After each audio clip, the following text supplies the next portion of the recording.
hai că mai am ceva de zis. Ești un prost și nu știi tu ce am de zis. Hai frate, s-a ridicat în picioare, hai să dăm muie de aici că tu ești cam mare. Ești cam mare, coane, ai 18 ani, dar tu n-ai coaie, n-ai nici măcar bani. N-ai bani, coaie, să te țoale noi, că ești un prost și tu nu știi să o arzi ca noi. Noi, frate, noi știm să facem hip-hop-ul, urlă pentru el că ai schimbat.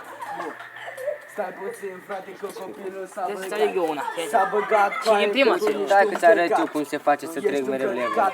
Nu așa, bă, adică... Oricum, frate, zici că sunt nebun. Hai, frate, văd că ai mustăcioară. Frate, du-te să te epilezi la gară. La gară, frate, du-te și Acum orice alege câștig. Uite că ești un prost. Eu.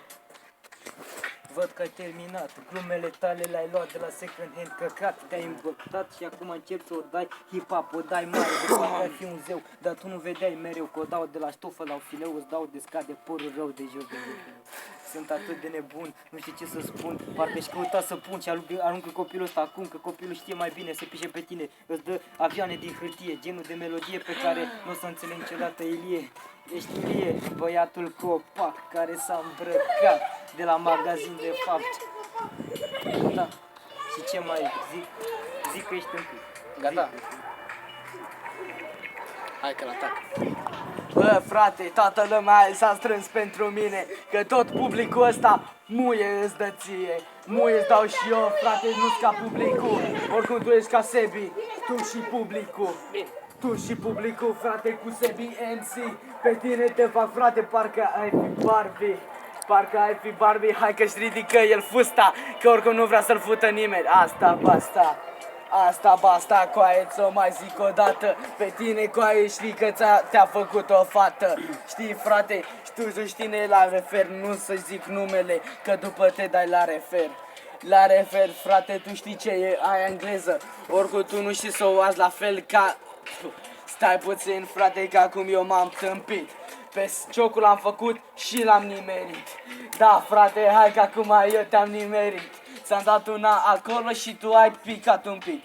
Ai picat coaie ca un căcat. Frate, tu semeni ca un pastilat. Frate, ai uitat când ți-am dat eu aici ciuperci, ca să poți să le fumezi acum tu mergi. Mergi, frate, parcă tu ai fi handicapat. Frate, nu mă dau peste tine că tu te-ai panicat. Frate, nu am să te împing, că ești un prost, frate, și eu cu tucatul. Stai puțin, frate, să-mi revin la idee. Oricum tu semeni ca de 3 ori femeie. De 3 ori femeie zici că ești la fel ca ței. Dar ți te-a futut pe tine, deci hai cu lei grei. Lei grei, frate, hai că a început să se amuze. Frate, îți dau moi de înălțime, fix în buze. Fix în buze, coaie, toată lumea s-a aflat. Pentru că Ciocoaie s-a făcut de căcat. S-a făcut de căcat, omul nu știe ce-i hip-hop-ul. Oricum lui îi dau direct în gură hip-hop-ul. Să-l înțeleagă, să-l facă la fel ca mine. Eu am un flow, coaie, și toată lumea mă susține. Mă susține, coaie, dar pe tine nu te susține nimeni. Cazi pe jos, coaie, că pe tine nu te susține nimeni. Știi la ce mă refer, frate? Hai să-ți dau o palmă, dar nu să fiu ca Ciocu, oricum ca o palmă. Frate, hai mai dă-te în pula mea, că oricum pe tine te fac, zici că ai făcut gramatica.